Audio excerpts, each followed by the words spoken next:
show and other shows like it are important because it helps to make our history here in Canada more inclusive, more representative.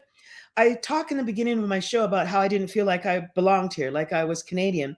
And doing the research and learning about these women who had made these contributions to Canada actually helped me feel more rooted. So I'm sure that there are other people, particularly young people, who feel the same thing. And this gives them the opportunity to have um, representation and examples that and inspiration perhaps that that might encourage them as they go forward.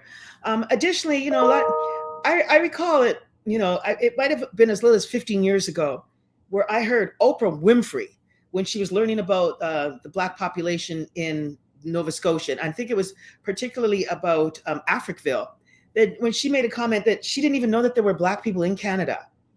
And that's in part because so much of our our media at the time, so many of the stories that came from Canada, so many of the news broadcasts, the advertising did not show other than basically those of European descent.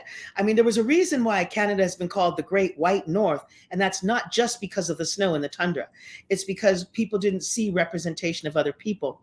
Though this Canadian mosaic was contributed to by people from all places, from all cultures, not just the British and the French. Although, in history is often told from the perspective of those who won the war or the conquest or who were the colonizers of certain areas. So we get, and they always tend to try and make their stories sound good. So when we hear of the history of Canada, we hear about the French and the English, and it's all told like they did wonderful things. We don't talk about the native peoples that basically were killed off due to genocide. We don't talk about the African peoples who were brought here and exploited by their labor. We don't talk for their labor. We don't talk about the Asian people that were brought here to build the transcontinental railway. All of those people contributed to Canadian culture, and our history and our telling of our history should be more inclusive so that we understand that Canada has always been. I remember some years ago, I heard of a judge out in Vancouver that said that Canada should stay the white Anglo-Saxon Protestant country that it always was. Well, the truth of the matter, the truth in our history is that it never was that. That's just what one set of people, the story that one set of people wanted to tell about our country.